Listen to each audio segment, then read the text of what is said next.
Setelah situs KTKI bermasalah beberapa waktu yang lalu dan cukup lama, hari ini sepertinya normal kembali. Ini saya coba input setelah memasukkan email dan PIN.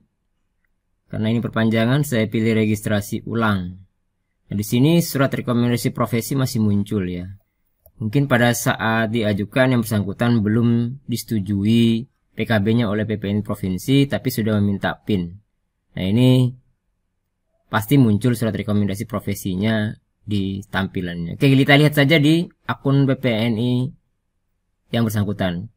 Di rangkuman penilaian PKB, periode STR-nya sudah muncul evaluasinya. Artinya rekomendasinya sudah muncul sebenarnya. Nah, itu sudah kelihatan ya, bahwa di tanggal 27 Oktober sudah muncul rekomendasinya. Nah, ini karena yang bersangkutan barangkali sebelum rekomendasi muncul itu sudah meminta PIN. Oke, masukkan semua data-data yang diminta oleh sistem, seperti foto latar merah 4x6, jangan tersenyum ya. Kemudian surat sehatnya ya, yang dari dokter ber-SIP atau yang punya NIP, kemudian STR lama ya, dan juga rekomendasi profesi yang sudah di-download tadi. Lengkapi data-data yang lain sesuai dengan isian data dengan baik. Untuk alamat rumah atau detail alamat rumah, ini yang diisi adalah alamat sesuai dengan KTP. Karena nanti akan divalidasi oleh validator KTKI itu sesuai KTP-nya untuk alamat rumah ini. Jangan sampai salah ya. Nah, di sini secara otomatis akan terpilih kode posnya ketika memilih kelurahan atau desanya. Kemudian nomor handphone aktif ya. Jangan yang tidak aktif, nanti dihubungi sama kantor pos, tidak tembus-tembus nanti. Kemudian korespondensi ini boleh langsung dicontreng, artinya kita minta dikirim STR kita ke alamat sesuai KTP. Tapi kalau mau dirubah juga bisa, jangan dicontreng. Isi saja sesuai dengan keinginan mau di mana STR-nya dikirimkan. Klik lanjut. Perpanjangan atau penyembunyian data berhasil ya. Oke, step 1 sudah. Kemudian step 2 ini mengisi data info administrasi. Kalau sudah bekerja, pilih yang sudah bekerja. Kalau belum, pilih yang belum bekerja. Karena banyak juga teman-teman kita yang berpanjang STR belum bekerja. Nah, ini isi semuanya, kabupatennya, kemudian pekerjaannya, status pegawai. Kalau dia non PNS yang swasta saja, honorer juga swasta, P3K juga swasta, magang juga masukkan di swasta saja. Kemudian asal perguruan tinggi sesuai dengan STR lama ya. Jadi kalau berpanjang STR ya pakai aja pendidikannya. Selanjutnya untuk kompetensi, profesinya apa jelas ya, kemudian kompetensinya sesuai pendidikannya. Nah, nomor surat rekom tadi karena masih muncul, maka kita copy paste saja dari rekom tadi. Tanggalnya jangan salah ya, sesuai dengan tanggal keluarnya surat tersebut. Klik tombol selesai. Kemudian kita bisa validasi data-data yang kita inputkan di data ini. Nah, kalau sudah oke, klik selesai. Ya, oke, selamat registrasi. Nah, ini tinggal menunggu saja prosesnya. Cek status, nah ini sudah akan muncul juga di email kita ya. Kira-kira berapa lama lagi kita akan menunggu setelah step 3 ini kita selesaikan. Nah, ini biasanya sih bergantung validatornya. Makanya saya sarankan untuk teman-teman saat penginputan data STR ini lakukan di jam kerja, mulai jam 8 pagi sampai jam 4 sore. Karena pada saat itu validatornya akan melakukan pengecekan. Nah, mereka jam kerjanya di situ. Jangan lakukan itu di hari Minggu ya, karena libur mereka. Nah, teman-teman, setelah menunggu ini biasanya sih pengalaman teman-teman yang lain itu 1 hari bisa, bahkan saat itu juga bisa. Nah, tadi bergantung pada saat kita penginputannya di waktu kapan. Jadi maksimal tuh kadang-kadang 10 hari ya. 10 hari pernah, ada juga yang sebulan kadang-kadang. Tapi biasanya sih sekarang ini lebih cepat kok.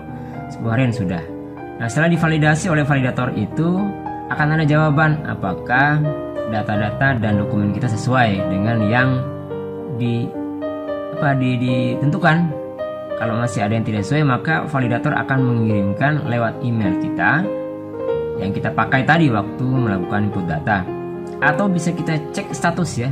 Cek status, silahkan aja melihat video saya yang lain juga banyak tentang cek status tersebut. Nanti akan dilihat jawaban-jawaban dari validatornya.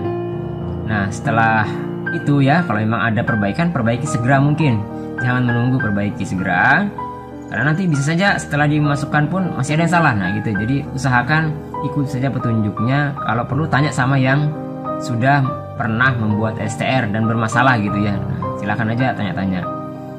Nah setelah itu ya, apabila sudah disetujui maka tidak lama akan keluar kode billing ya. Kode billing itu akan muncul ke email kita atau dicek status. Apa itu kode billing? Kode billing itu adalah kode yang diberikan oleh sistem pajak ya, itu pajak. Jadi dia membayar pajak kita, bukan membayar transfer ke rekening mana enggak, tapi kita bayar pajak. Jadi pajak itu masuk dalam aturan PPh 21 kalau saya tidak salah ya, besar 100.000. Jadi 100.000 itu kita bayar kode billingnya kemana? Bisa lewat bank mana saja ya. Yang penting bank itu bekerja sama dengan KTKI. Nah di sini bisa juga kita lewat ATM, transfer ATM atau mobile banking atau kantor pos juga bisa. Mudah sekali caranya. Cari saja di video saya yang lain juga ada kok. Kemudian setelah kode billing terbit, kita bayar, kita tidak usah mengirimkan lagi bukti kode tersebut atau kita tidak usah ya, pikirkanlah karena secara otomatis akan terlihat di sistem ya bahwa kita sudah terbayar. Berapa lama kita menunggu setelah itu? Ya tunggu saja, bisa jadi semingguan. Nah nanti akan divalidasi oleh tim di KTKI. Jadi bukan validator OP lagi yang memvalidasi tahap ini, tapi ini sudah oleh tim di KTKI. Nah selanjutnya kita akan menunggu proses tersebut sekitar semingguan. Kemudian masuk setelah disetujui ya bahwa data kita valid, semua pembayaran sudah oke. Lalu kemudian nanti akan masuk ke dalam antrian untuk mendapat tanda tangan elektronik dari ketua KTKI. Jadi untuk saat ini dan sebelum-sebelumnya ya, STR kita itu sudah tidak lagi ada tanda tangan ketua KTKI, tapi sudah dalam bentuk barcode. Sehingga kalau ada yang masih bertanda tangan itu palsu ya teman-teman. Jadi jangan sampai tertipu karena banyak kasusnya sudah tertipu masalah STR ini. Hati-hati. Akan lebih baik kalau konsultasi dengan yang sudah punya STR, yang sudah pernah memperpanjang STR, atau ke pengurus saja, ke pengurus organisasi profesi. Cari yang benar orangnya ya. Masih banyak kok yang benar. Nggak semuanya juga salah. Ada yang benar, pasti ada, pasti banyak. Kemudian setelah disetujui ya, nanti kita akan menunggu lagi mungkin sekitar 3 harian atau 4 harian untuk masuk dalam antrian pencetakan. Nah setelah masuk antrian pencetakan, kemudian dicetak STR kita, baru STR tersebut akan dikirimkan ke kita melalui kantor pos yang kita tuju. Nah di sini nanti KTKI akan mengirimkan STR setiap orang itu per amplop ya, kemudian per orang gitu ke alamat yang dituju, kantor pos kecamatan yang dituju. Nah usahakan nanti saat kita menginput tadi di awal-awal saya sampaikan, jangan sampai sulit kita mendapatkan STR itu karena kantor posnya kejauhan gitu ya, yang dekat-dekat saja. Nah kemudian kita ngapain lagi setelah itu? Nah, kita menunggu kan di email kita ada beritanya atau cek status juga bisa. Kalau sudah dikirimkan, kita tidak usah kantor pos dulu teman-teman, karena bisa jadi STR itu belum nyampe di kantor pos yang dituju, tapi masih misalnya di logistiknya, di kantor pos pusat misalnya, di provinsinya, kemudian di kabupatennya, kemudian daerahnya, kan nanti baru kantor pos yang kecamatannya, kantor pos yang dituju. Jadi tunggu aja, nanti ditelepon. Makanya tadi nomor teleponnya harus yang aktif. Setelah ditelepon, kita datang ke kantor pos tersebut, kita bawa KTP dan kita tinggal mengambil STR kita. Ya. Nah, STR yang kita dapatkan itu kebanyakan ya STR asli ditambah dengan 2 lembar legalisir STR ya, asli. Nah, itu yang kalau habis ya usahakan legalisir STR yang kita pakai itu kita cabut kembali. Misalnya kita ngurus SIPP nih atau SIKP, ya kita cabut setelah SIPP terbit, cabut saja berkasnya, boleh kok dari dinas kesehatan, nggak apa-apa.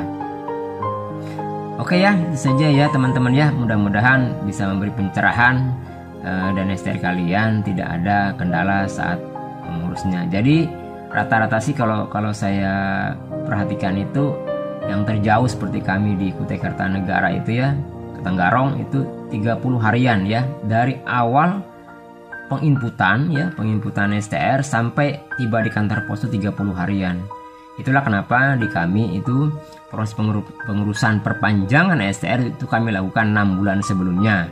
Artinya pencukupan SKP dilakukan 6 bulan, kemudian menjelang 3 bulan STR expire baru kami inputkan. Harapannya nanti di bulan sebulan sebelum STR expire sudah jadi STR-nya, sudah di tangan, kemudian bisa melakukan pengurusan SIP atau SIPP gitu ya. Oke guys, dadah.